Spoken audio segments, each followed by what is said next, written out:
The lifeless body of 29-year-old Lauren Hiker was found near a hiking trail in Phoenix, Arizona on April the 29th of 2023. The woman had often gone on walks along the trail, which was located about a half-mile from her home. Her body presented with defensive wounds to the hands and arms. Law enforcement determined that she'd likely attempted to fend off an attacker and may also have been chased over or through a barbed wire fence. Investigators quickly identified 22-year-old Zion William Teasley as a suspect. The young man had reportedly been fired from his job for being aggressive toward female employees. Teasley's former employers told police that he often carried a pocket knife, which would have been consistent with the weapon used to murder Hiker. The latter had 15 stab wounds on her upper body, according to the medical examiner. During the initial stages of the investigation, detectives had trouble determining a motive for Teasley's attack on Hiker, expressing their belief that it was entirely unprovoked. At the time, the suspect was already on probation in connection with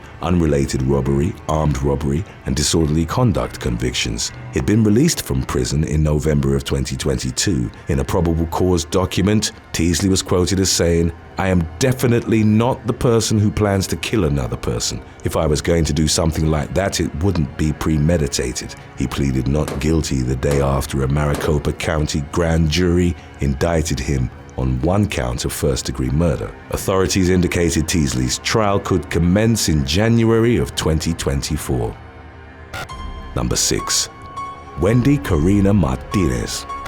On the night of September the 18th of 2018, a bloodied woman stumbled into a Chinese restaurant in Washington, D.C.'s trendy Logan Circle neighborhood. The individual in question, later identified as Wendy Karina Martinez, was suffering from multiple upper body stab wounds. She tried to alert customers to her assailant, who by that time had already fled the scene. 35-year-old Martinez was taken to a nearby hospital where she was pronounced dead. The victim was described as an avid runner who worked for a local software company. She had reportedly gotten engaged just a week prior to her death. On the night of the incident, Martinez had gone for a jog near her apartment in Logan Circle.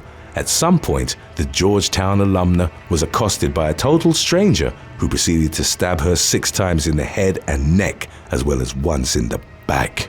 At the onset of the investigation, police offered a $25,000 reward for information leading to the suspect's capture. With the help of surveillance footage and tips from the community, authorities were able to identify Martinez's killer as Anthony Crawford, at the time in his early 20s. Within a couple of days, the young man was found in a park and taken in for questioning. The following morning, he was arrested and charged with murder. Witnesses who'd encountered Crawford prior to the stabbing said he was behaving so erratically that they crossed the street to avoid walking near him. He had a documented history of mental illness and an addiction to the synthetic marijuana known as spice, which was banned in the States. In June of 2019, Crawford pleaded guilty, and that September, he was sentenced to 30 years in prison.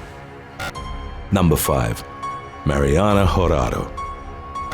California woman Mariana Hernandez from the city of Salinas headed to work shortly after 9:30 a.m. on November the 19th of 2019. The 26-year-old, who was pregnant at the time, was leaving her home near Clay Street and Cayuga Street when a man approached and attacked her in what was later described as a random act of violence. Hernandez was stabbed multiple times by 43-year-old Garrett Sheff, a complete stranger. Emergency personnel were called to the scene, where Hernandez was fortunately able to communicate with police officers and provide a description of Sheff. Not long after her subsequent arrival at the hospital, the expectant mother succumbed to her injuries. Law enforcement searched the area and ultimately located the suspect about a block from the scene of the crime. Sheff was booked at the Monterey County Jail, charged with murder. His bond was set at a reported $1 million. At the time of his arrest, the man already had a criminal history that included a number of felony, misdemeanor, and traffic cases dating back to 2005. Some of his past offenses per court records included second-degree burglary, possession of a controlled substance, obstructing or resisting an officer, buying and receiving stolen property, and grand theft. At the time of his run-in with Hernandez, Sheff was reportedly homeless and suffering from paranoid delusions. In January of 2020, a judge ordered him to undergo a mental health evaluation, which led to him being declared unfit to stand trial. The most recent updates on the matter failed to disclose whether he'd since been restored to mental competency. Number 4. Ramatola David Yagobi. Shortly after noon on May the 31st of 2021, police in Anaheim, California were dispatched to the intersection of Catalpa Avenue and Falmouth Avenue for a report of an assault in progress. Officers found Ramatola David Yagobi suffering from severe head trauma and arranged for him to be taken to a local hospital. Meanwhile, law enforcement located and detained the man suspected of having attacked Yagobi, identified as 30-year-old David Abbott. A police spokesman said that before the police were called, Abbott had randomly attacked an unnamed 60-year-old in his front yard. The homeowner chased off the suspect, who then zeroed in on 70-year-old Yagobi, launching an assault on him as well. The victim reportedly succumbed to his injuries at the hospital. Upon being taken into custody, Abbott was charged with murder and assault with force likely to produce great bodily injury. He was held at the Anaheim jail on a $2 million bond. Only a few weeks prior to his unprovoked rampage, Abbott had reportedly been arrested in connection with an unrelated violent incident. He was charged with assault with a deadly weapon before being bonded out just 11 days before the deadly attack on Yagobi. Number 3. Edward Brett Davidson. 39-year-old Edward Brett Davidson was stabbed in the hallway outside his condo in the Inglewood neighborhood of central Calgary on August the 27th of 2022. He'd been minding his own business when out of nowhere, a man he'd never met before confronted him. The stranger plunged a knife into Davidson before fleeing the scene. The victim stumbled out of the building and collapsed on the ground. Numerous bystanders, as well as staff from the fitness center on the ground floor of the building, rushed to the man's aid. However, he ultimately passed away after being transported to a hospital. Law enforcement used CCTV footage to identify the suspect as Corey Carl Miklich, also known as Corey Jabo, aged 41. Dozens of officers joined the ensuing search effort, which led to the perpetrator being apprehended several hours later. Though initially charged with manslaughter, Miklich subsequently had his charge upgraded to second-degree murder. Back in February of 2020, the man had been arrested for a similarly random assault, which took place at St. Mary's College. Miklich and Davidson had been complete strangers prior to their fatal altercation. The latter, a Navy veteran, had just recently moved to Calgary in search of a new adventure, according to his family. Number 2. Dimitri Goldfarb. A New York City man was sucker punched by a total stranger as he walked along the boardwalk in Brighton Beach on July the 9th of 2019. 52-year-old Dimitri Goldfarb was struck in the face with such force that he was knocked unconscious and had his right orbital bone shattered. He was rushed to NYU Langone Hospital in Brooklyn before being transferred to Bellevue Hospital. Despite extensive life-saving efforts by doctors from both medical centers, the victim was ultimately pronounced dead a day later. As shown in surveillance footage, the individual who punched Goldfarb was a shirtless white man initially estimated to be in his 30s. He was seen walking with a woman as he fled northbound on Brighton 6th Street in the aftermath of the attack. Before Goldfarb died, he was able to speak with investigators, telling them he had no idea why he'd been slugged. 5 months later, around Thanksgiving, authorities announced that they'd finally identified and apprehended the suspect, who was identified as 22-year-old Kyle Gulino. The latter was charged with assault and manslaughter. Stay tuned after number 1 in case you didn't see part 1 when we released that. It's coming up right after. Number 1. Hannah Cornelius and Cheslyn Marsh. On the night of May the 27th of 2017, university student Hannah Cornelius and her friend Cheslyn Marsh endured a harrowing 11-hour campaign of violence at the hands of 4 total strangers.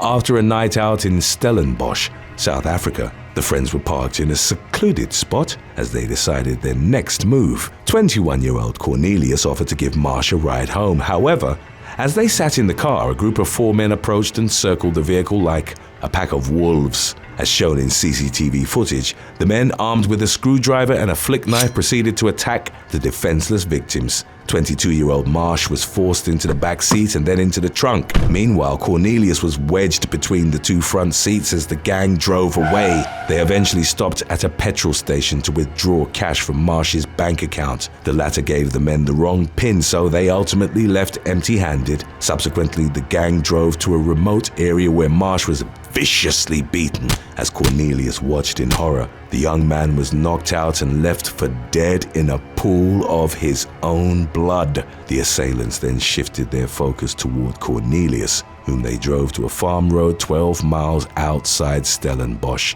The young woman pleaded for mercy, even offering to allow the men to abuse her if they spared her life. Nevertheless, after she was assaulted and stabbed in the neck, the gangsters dropped a large rock on Cornelius's head, crushing her skull. Her lifeless body was left at the scene while the attackers continued their horrific crime spree. They mugged a woman in nearby Kraaifontein before leading police on a high-speed chase in Cornelius's stolen vehicle. The pursuit culminated in the 4 suspects' arrest. Miraculously, Marsh regained consciousness the next day, and although he was left deaf in one ear, he managed to survive the ordeal. The men responsible for the random attack were identified as Nashville Julius, Geraldo Parsons, Eben van Niekerk, and Vernon Whitboy, all in their 20s. Following a trial at Cape Town High Court in 2018, the gang members were each given lengthy prison sentences totaling a combined 358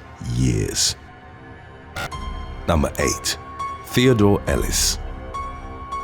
In June of 2022, a man was captured, randomly grabbing and throwing a woman onto subway tracks at Jackson Avenue Station in the Bronx borough of New York City. The unprovoked attack took place on the afternoon of June the 5th. The suspect, who was wearing a backwards cap and a tank top, grabbed the much smaller woman by the shoulders and flung her towards the tracks. The unnamed victim, only identified as being in her early 50s, struck the platform before ending up on the tracks. Fortunately, no train was pulling into the station at the time, enabling bystanders to intervene and quickly pick her up. She was taken to a local hospital with a broken collarbone, a dislocated shoulder, and a head contusion, but eventually recovered. An MTA worker subsequently recognized the assailant from wanted posters. He was identified as 31-year-old Theodore Ellis and arrested a few days after the attack. Ellis admitted that he was the man in the footage, but in spite of the damning evidence, told the police that he'd been drinking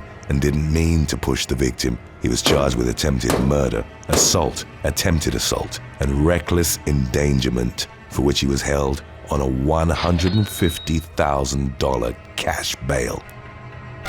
Number 7. Jordan Mc Sweeney. 35-year-old British woman Zara Alina was returning to her East London home in the early hours of June the 26th of 2022. She was only about 10 minutes away from her Cranbrook Road residence when she was randomly attacked. The perpetrator robbed the woman of her handbag, keys, and mobile phone. He tried to abuse her, but Alina fought back, at which point he brutally beat her. The police subsequently named 29-year-old Jordan Mc Sweeney as Alina's assailant. He abandoned her in the street after the attack, where she was found in critical condition by a passerby at around 2:40 a.m. Alina, who'd been working towards becoming a solicitor, passed away in a local hospital from severe head injuries. In a statement released through the police, her family described her loss as irreparable. Mc Sweeney was arrested and charged with murder as well as attempted penetration without consent and robbery. He hadn't entered a plea as of the latest developments, with his next court appearance at the Old Bailey scheduled for September the 30th. Number 6. Jeffrey Poland.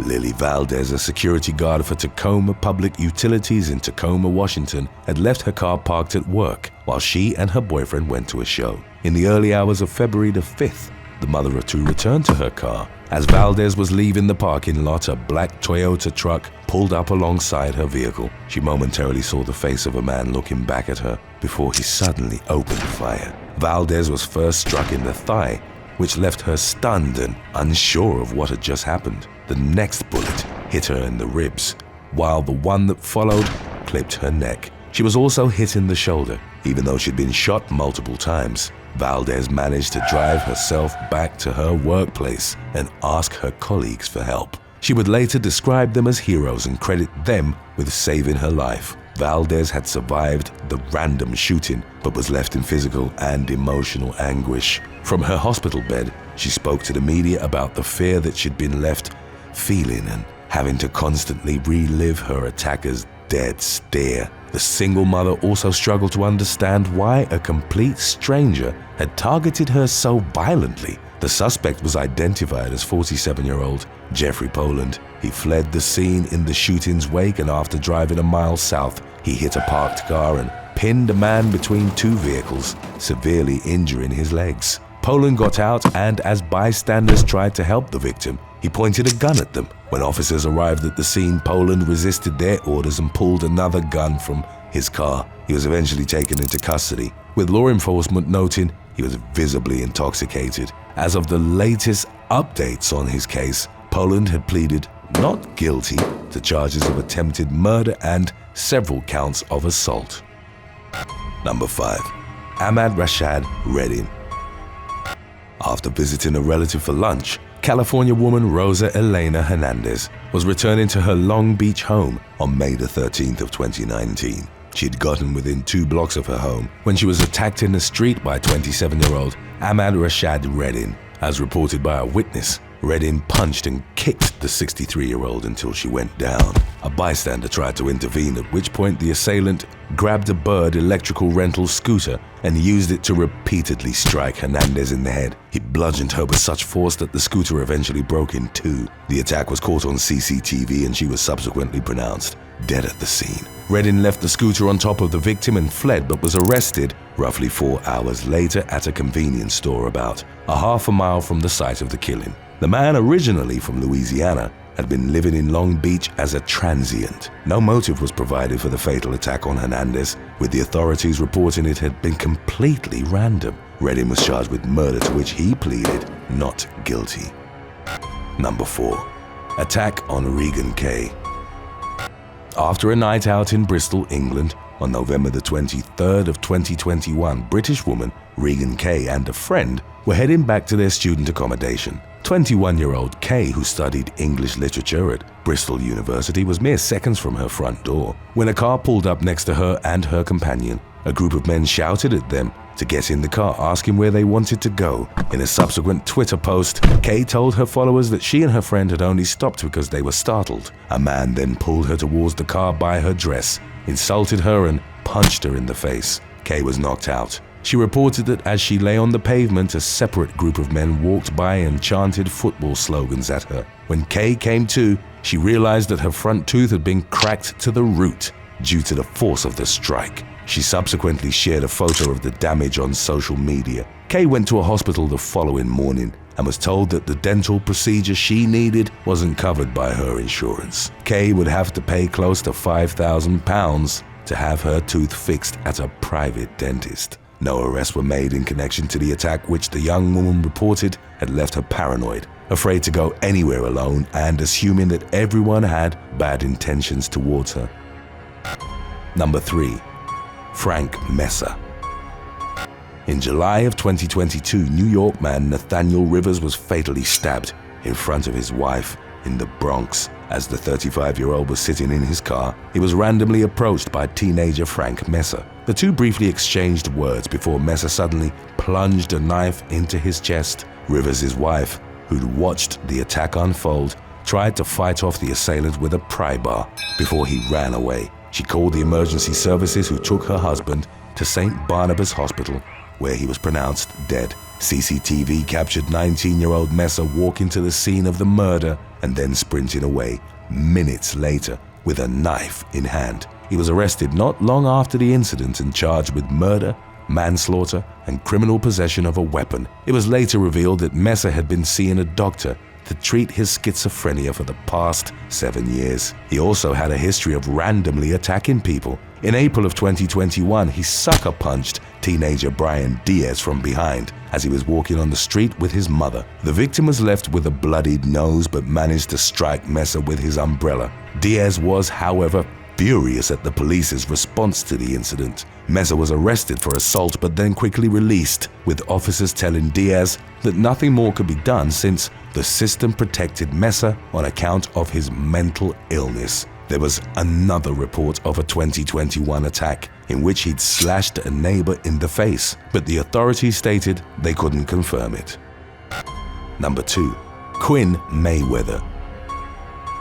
On July the 13th of 2020, New Jersey law enforcement spotted 22-year-old Quinn Mayweather driving around Belleville in a stolen Hyundai Sonata. After a brief chase, he crashed the car and was taken into custody. The police had been looking for the vehicle, reported stolen that morning, and Mayweather, in connection to a series of random assaults on women in the Nutley Township. His spree had started at around 4:40 p.m., but the identities of his 4 victims weren't released. Mayweather first asked a 31-year-old woman if he could talk to her and then punched her in the face when she said no. Minutes later, he demanded that another woman, who was in her early 60s, let him use her phone. She declined and he swung at her, causing her to fall and sustain minor injuries. He assaulted his next female victim at Franklin and Chestnut Streets, putting her in a chokehold but fled when she screamed for her husband. Before his spree was over, Mayweather punched a 35-year-old woman in the face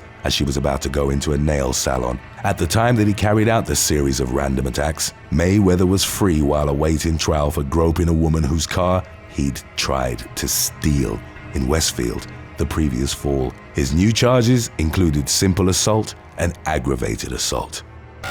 Number 1. Dante Smith.